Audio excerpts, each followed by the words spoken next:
going to get the show on the road. Just in case some of you don't know who I am, I'm Leroy Walker, Councilman, Ward 5, and it is a pleasure to be here in front of all of you people. We're here, I hope, for all the same reason, and that is to build the bell tower that's going to hold the bells from the St. Louis Church. This bell tower is planned to be put up in the air 40 feet in October at the very late part of it. So if everything works very well for us, it's going to happen. The plan is to do it, and the mayor said we are going to get it done. And it's going to get done with a lot of great people from the city of Auburn, and hopefully other people to help us along. So our speakers for the evening. And again, I want to thank the people that came down to help out tonight, to collect the money, to take your names, to meet you, to shake hands, and everything else that goes along with it. It's a big celebration, and it's great after 4 years to be able to stand here and say we finally are almost to the end to raise these bells. The last thing I'll say before I announce our speakers is I want to thank all of the people that are on the bell committee with me.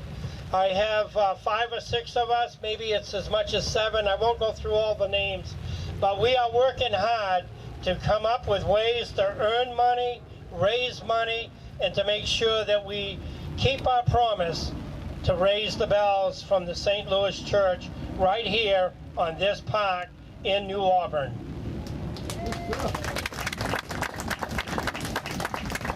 So, I have my friend here somewheres, and I don't call him that every time, but tonight he is my friend, and hopefully forever. Mayor Jason Levesque.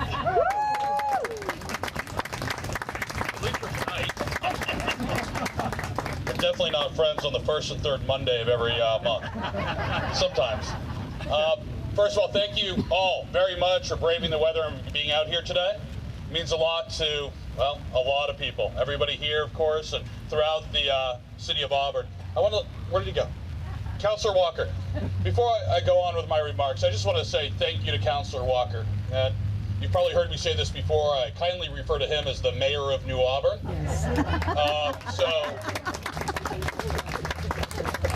As goes New Auburn, so goes Auburn, right? But Councilor Walker has been instrumental, along with Kathy Shaw, Ms. Patino, she's here too, I believe. People really, thank you, really working together. As I see their committee work and I see them, they start really to think, and collaboration with Eric Cousins from the city. Where's Eric? Over there, I can't miss Eric. There he is, Eric, and you get everybody from the staff really coming together. It's been great to see. And part of that, what keeps coming to my mind when I see everybody working hard is I think back to the early 1900s, and I think back to the history of New Auburn. I think back to the fact that the world was enthralled, entrenched in World War I, and just a few dozen miles away from the foundry that these bells were cast, you had Germans and Austrians beating down the door, but they still went about their work with dedication and devotion and passion. And they delivered those bells across the North Atlantic that was teeming with U-boats. And they delivered them to Auburn. And you think of all of our parents, our grandparents, our great-grandparents that were here waiting for those bells. And all the time and resources that they scrounged when they really didn't have much of their own. I'm reminded of that as I see people work on this today. And I'm reminded of that especially with Auburn. It's our 150th anniversary. And we came up with a kind of a tagline when we launched our sesquicentennial. It was about Auburn's history, heritage, and honor. And the raising of these bells means a lot to a lot of people. And right now I'd just like to ask for just a quick moment of silence to remember everybody that came before us that made these bells possible in the first place. So, if you could, please.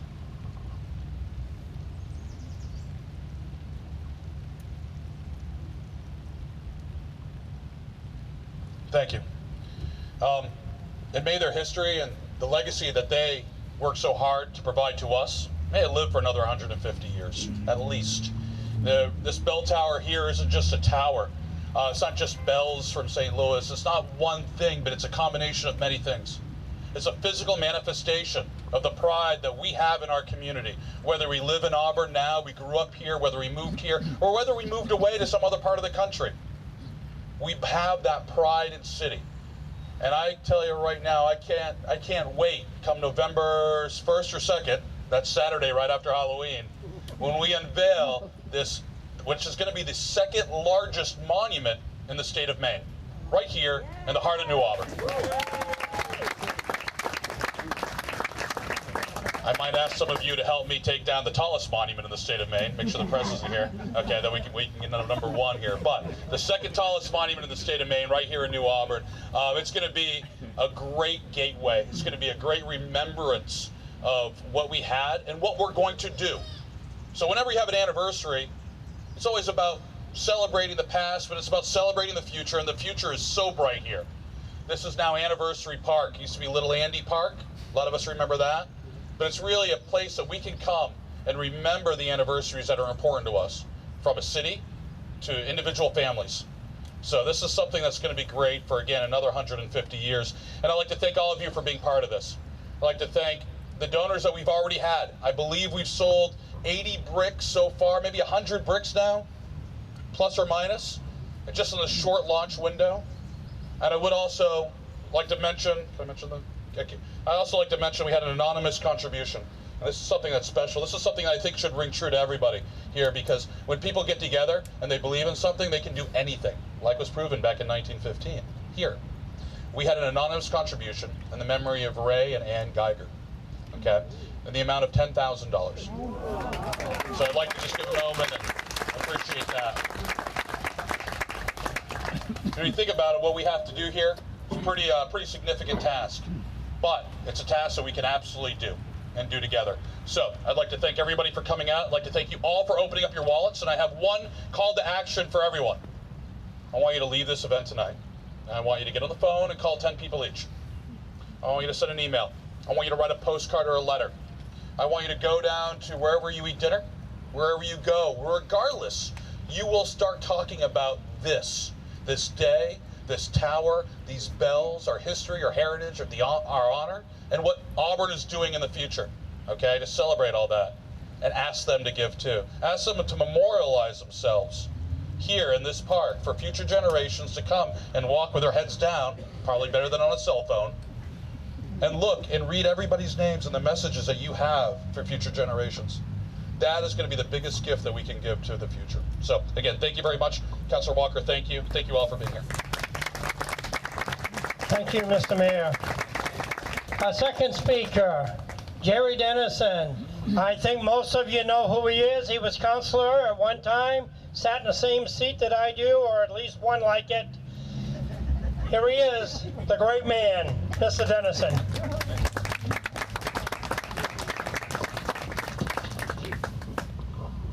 Thank you very much. First of all, I'd like to thank United New Auburn, the city, Councilor Walker, and all the volunteers for putting on this event. I'd also like to thank Alan, Mayor Labonte, and Councilor Walker for saving these bells, because we need them right here. My talk describes the significant role St. Louis played in the growth of this historic neighborhood. 85 years ago today, on June 25th, 1934, my parents, Alfred Dennison and Regina Ruthier, were married at St. Louis Church, and the bells rang in celebration for their joyous occasion. My mother's family, pronounced Routier in French, lived on 10th Street, where she was born in 1909 and lived with her 3 older sisters. My Ruthier great-grandparents and grandparents, who I never met, built a 2-story home there in 1899, and the house still stands. They were original members of St. Louis Church when it was founded in 1902. So I represent the 4th generation of my maternal family who were members of St. Louis. My paternal great-grandmother, Adele Zion Dennison, was born and baptized in 1858 in St. Louis, Quebec, and her funeral service mass was held here at St. Louis as she died in the apartment house right behind the rectory. So history is all around us in this neighborhood, and this is what this event is all about. Let's take a moment to look back in time. The catalyst for the development of this neighborhood was the Little Androscoggin Water Company, which built a dam and a Barker Mill in the 1860s. This was a planned development with surrounding house lots on numbered streets named 2nd, 3rd, 5th, 7th, 8th, that workers who were mostly French Canadian Catholics could live close to the mill where they worked. The new residents petitioned for what was to become the new South Bridge, so they could also get across to Lewiston more easily. Another important piece of neighborhood history happened in 1865 when horses transported Edward Little's body when it was relocated from Spring Street Cemetery to Oak Hill Cemetery on Riverside Drive. So all of a sudden, around 1867, after the Civil War, there was this newly settled section of Auburn. This led a few people to call it New Auburn, and it stuck. And this was 2 years before Auburn became a city. Now that they were settled here in New Auburn, these French Catholic families also wanted a spiritual life and an education for their children closer to home. In 1891, St. Peter's Catholic Church laid the foundation for a chapel, school, and convent on 2nd Street, which opened in 1892. In 1894, novices and postulates from the Order of the Congregation des Dames de Sion arrived to teach the young children. The parishioners, now numbering 700 strong, petitioned Bishop William O'Connell in Portland and the Archbishop in Boston to form a new parish called St. Louis. The new parish was formed in 1902, and the first Mass, baptism, marriage, and funeral were held in the basement after a bank loan was secured for $20,000 to build a basement church. In 1904, an order of Franciscan nuns called Les Petites Franciscaines de Marie came to replace the novices and apostolates to teach. The first graduation at St. Louis School was in 1911. A new convent was built in 1929 on the corner of 3rd and 2nd Streets. The great devastating New Auburn fire, which started right here across the street, of May 15, 1933, destroyed 249 buildings and left 2,167 people homeless. The fire destroyed the school, but the convent, the church, and the bells were saved. A new school was rebuilt in 1934 with a new addition in 1952 to accommodate the growing parish. In 1951, the parish census recorded 1,097 families and 3,855 individuals as members. Yes, history is all around us. In the early 1900s, a look down Mill Street here would have revealed the original DuPont Bakery, where La Rochelle Seafood is now. It was destroyed by the New Auburn fire of 1933 and was rebuilt on 2nd Street, where the Boys and Girls Club is now. One of Mr. Philippe DuPont's first employees was a young man named LePage. After learning his baking skills from DuPont, he formed his own bakery known as F.R. LePage and later known as Country Kitchen, across the street where the medical clinic is now. Both the DuPont and LePage families were prominent founders of St. Louis Church in 1902, with DuPont purchasing one of the 4 bells. The school, K-8, with 500 students, in the 50s and early 60s was the largest school in New Auburn. The convent was the residence for 20 nuns. And the rectory on 3rd Street behind the church was the residence for 3 priests. Now the bells were cast in 1915 at the Paquet Bell Foundry in Annecy, France. 2 of the bells were made to commemorate the lives of an Auburn businessman and Ward 5 Alderman Pierre Provost and his family. A 3rd commemorated the New Auburn baker Philip DuPont, and the 4th was purchased by Reverend Henry Gorey, who was the pastor between 1914 and 1918. It was he who oversaw the building of the upper church starting in 1915 after sufficient money had been obtained to continue building the upper church above the basement church. So the laying of the cornerstone occurred in May 1915, and the installation and blessing of the bells happened in October 1916. These bells rang for me over 70 years ago when I was baptized. and later they rang when I was a student at St. Louis School from 1953 to 1962. Back then, in the 1950s, only the Badou, Monsieur Batisibail,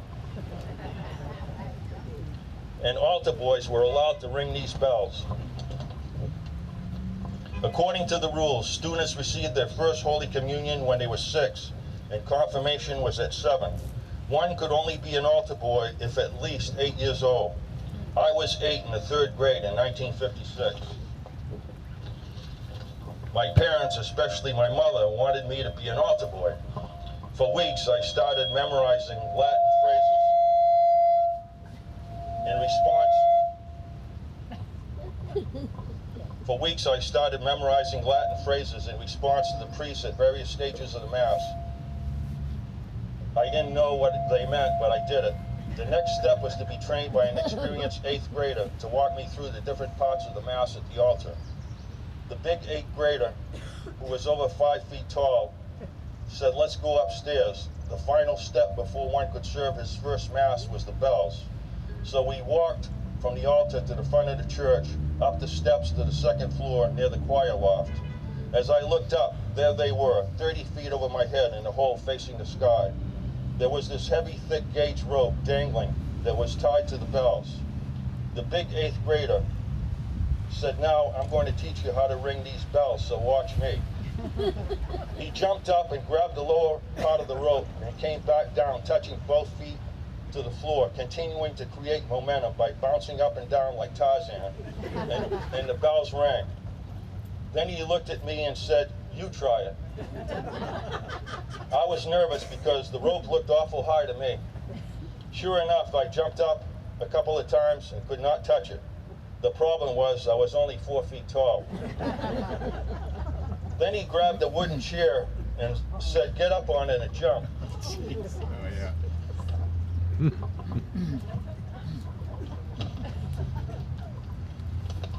So I jumped up as high as I could, and I clutched onto the heavy rope, and I bounced up and down using all of my 60 pounds, and I did it. And I became an altar boy. And for the next 6 years, as I grew, I rang these bells, sometimes 7 days a week, always, 15 minutes before Mass, funerals and weddings, to alert people in the neighborhood that it's time to come to church, and you have 15 minutes to get here. Finally, these historic bells are symbols of past generations who built New Auburn and made it great. Bells have deep symbolic meanings. Bells are associated with clocks, indicating the hour by ringing. The word clock comes from the Latin word cloca, meaning bell. In Christianity, the bell is said to represent the voice of God. Bells are a call to congregate as a community and as a parish. These St. Louis bells rang for our family members for nearly 100 years in times of joy and sadness. They rang for daily masses, funerals, and marriages like mine with my wife, Patricia. The bells rang in all types of weather. They rang during wars and peace. They stopped ringing on the day of the final Mass on August 25th, 2013. So now, it is our time to do our part and buy some bricks in recognition of their important contribution to New Auburn history.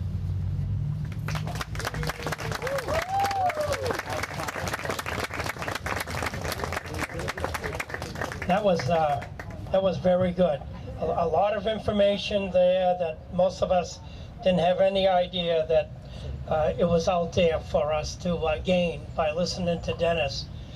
So before I call up Jonathan Labonte to speak, I want us to all know that Ned Claxton is out here in the group too. We forgot to announce you, Ned. Sorry, buddy.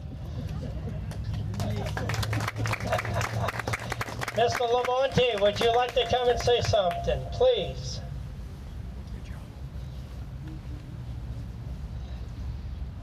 I don't think I have to introduce him to many of you. You all know who he is. He was mayor of our beautiful city, and Jonathan is here to speak to you. Thank you. Thank you, Leroy. How's everyone doing? Good. Doing all right. Looks drier out there, but we'll keep the tents up just in case. It's hard to follow the last couple of remarks. Certainly, Mayor Levesque setting the stage for the importance of this park and the history of the bells and Jerry's thorough historical research and making his own personal connection. I want to recognize Alan Minoyan, who's here. I was talking to Eric Cousins, and I didn't prepare remarks, but I'll be brief now that I'm retired. I don't have to give long speeches. I can be really brief. In 2008, I was involved with the comprehensive plan, and there was a lot of rustling that if there's going to be a grand new plan for Auburn, that it was time that New Auburn had some focus. That the neighborhood felt that it had been left behind. There had been past promises of infrastructure investments that fizzled. So the first step was to create a plan. And there was a lot of debate within that plan, but there was quick recognition that the riverfront area and what was a small little Andy Park was to be an area of focus, that the neighborhood wanted to focus on the river as its asset, as sort of old downtown Auburn had.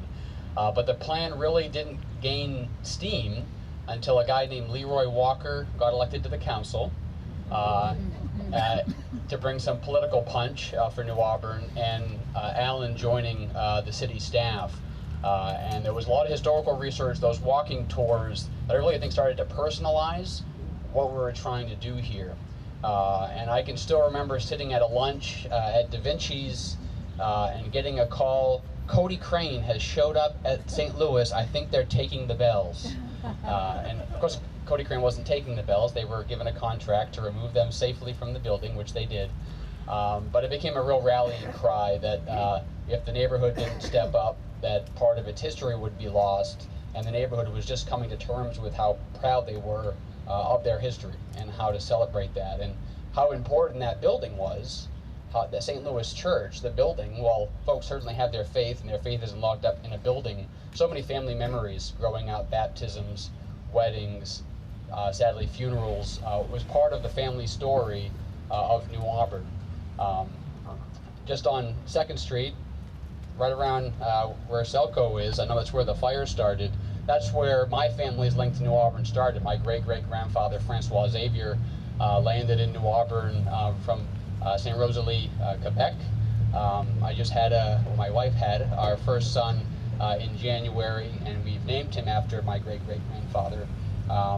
So to me, my roots here are important, and I think because that while that church is gone, what this park is going to mean as a gathering place, as Mayor Levesque put it so well, a place for families to come and celebrate those anniversaries and special moments. So this neighborhood was built on gathering places.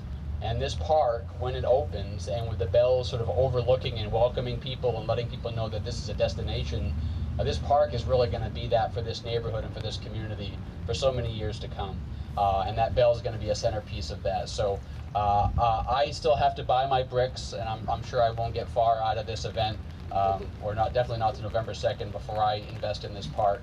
But certainly all of you turning out today shows that you're just as committed to this neighborhood as you ever were. And as Jason said, we have to spread the word and let others know that there's an opportunity to invest. And just as these churches were monuments to folks making small contributions, lots of small contributions are going to make this tower and park happen as well. And certainly I'm appreciative of the taxpayers and the city's investment to make the park sort of the foundation of this gathering space possible. So thank you all for coming out tonight. Leroy, thank you for the chance to speak for a few minutes.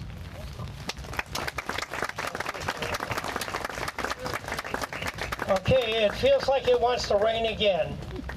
But that's because I had said there that we probably would have a special announcement to make tonight, that we would have one more speaker. So Alan Minoyan, I didn't ask him if he would speak. I just said, if he shows up, we're going to get him up here. So, and I know you people like to have him come up and speak. I know that. So come on up here, Alan. Now, we don't want to be here until it's dark. So please. Alan Minoyan, folks.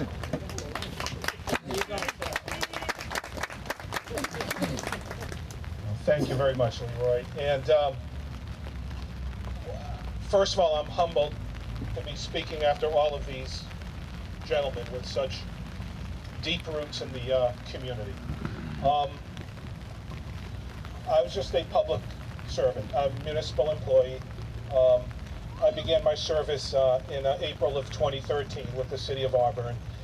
And that summer was a tough summer for me. I actually lost my mother that August of 2013. And one thing about my mother, Alice Renée Angèle Maderosian, my mother was born in Marseille, France. My mother was born in Marseille, France because the French people, the people of Marseille, saved thousands of Armenians coming out of the Armenian genocide. And that's why my mother and family ended up there, why my mother was born there in 1927. When I got here to New Auburn, the first thing I heard was, oh, the beautiful St. Louis Church is going to be deconsecrated. And I've had some experience with that alone. We said, well, my goodness, well, we hope it can be repurposed and have a life. I'm a bit of a bell freak. I was on the Historic Bell Committee in Lowell when I was 27 years old. I found a few historic bells, and so I'm into bells. And when I got here, I looked up at that tower. I said, wow, look at that bell tower. Are there any bells up in that tower? And they said, yeah, there certainly are bells in that. I said, could I go up and look at them, maybe photograph them just to, oh, no. No, our attorney's the liability. No, you cannot do that. Okay. So I wondered about the bells, and I'm sitting in my office on the morning of November the 20th, 2013. I don't know, maybe 9:30, 10, something like that, and my phone rings, and for the life of me, I cannot remember. That's because I'm getting old now and bald and gray. I can't exactly. He said, Alan, just like as Jonathan, said, there's a crane at the church. They're taking the bells. Oh my. And I remember either calling Leroy or Leroy calling me. I can't even, right? And I said to my boss, Roland Miller, Roland, I'm running up to the church. And I called, and Leroy said, I'll meet you there. And we both converged, I remember, on the sidewalk, just as the first bell is coming down on the sidewalk. And I've seen hundreds of historic bells in New England. Most of them, 80% of them, were all made at the 3 same bell foundries. So it's like, all right, there'll be bells, you know. When that first bell, the Reverend Henri Gory bell, drops on the sidewalk, I walk up, I look at it, and my jaw hits the sidewalk. I have never seen anything like that in my life, in terms of the ornate detailing of it, the inscriptions, and I look down, Packard Bell Foundry, the greatest and oldest bell foundry in the world, and the greatest in the world. And I looked and said, my God, what? The second one comes down, even better. The third one comes, even better. And we stood there looking at this. They're loading it on a flatbed. A company, a bell company in the Midwest is buying, it's bought them. They're going. They didn't go. I want to mention one person whose name, Michael Sargent.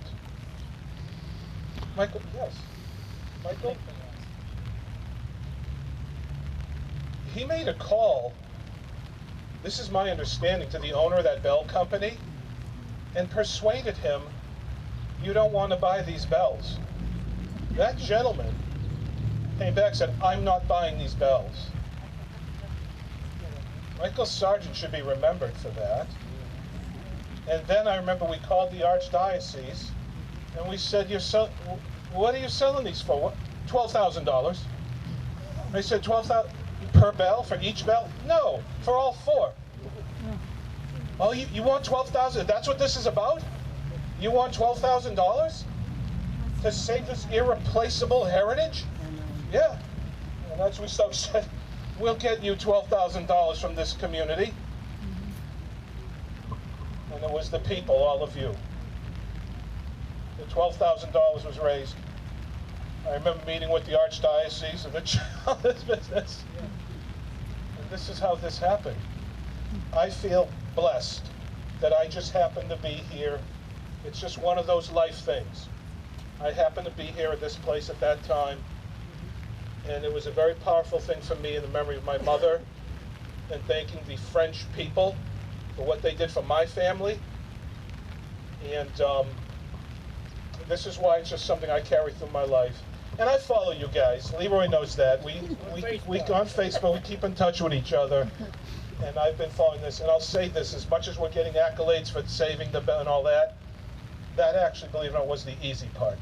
What you all are doing now is the complex, difficult part, the real inspirational thing to do this. It's what you all are doing is the difficult, challenging, really impressive thing. So, as Jonathan said, I'll be writing my checks as well. I'm going to do one for my name, one in my mother's name, and a third one that I won't reveal yet, another little special thing. I thank all of you, and God bless the people of Auburn and Lewiston. Right, that's all right, right? Yeah, they're right over there. And the neighborhood of New Auburn, I know lots of neighborhoods. This neighborhood, I can't even sometimes put into words, the authenticity, the sense of devotion, the sense of deep connectivity you all have to each other in this place. I tell you, it's something special that's becoming more and more rare out there in these times. New Auburn forever. God bless Auburn, and God bless all of you. Those bells are an inheritance to future generations. And people for 100 years from now are going to look back and they're going to say, who are these people? How did they do that? Why did they do that? But it will be their inheritance. Thank all of you. Thank you, Al.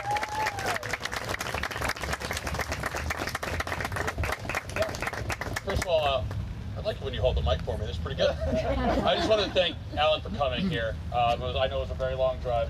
But I also want to officially thank him for keeping in touch with Auburn. He was instrumental, and obviously, as he said, in getting this going. We wouldn't be here today without his help. So I'd like to give to him today a commemorative sesquicentennial City of Auburn coin in solid fake gold. Because we are still on a budget. Thanks for coming out. We're going to see you in November. We're going to see you in November. I will be here joyfully. Thank you. Thank you. Thank you. Thank you, Alan. Okay, folks, a lot of us bought $100 bricks today. Everyone that bought a brick, you're welcome to grab a flower. You're going to take that home. But before you do that, before you leave, I want to say thank you to everybody. Thank you. And everybody, God bless you, and God bless everybody for having the heart that it takes to do the things we do in the great city of Auburn. I also want to thank Mr. Cody that's standing over there very quietly in the corner. He has done many things that many of us don't know about, and he needs a great big hand, folks.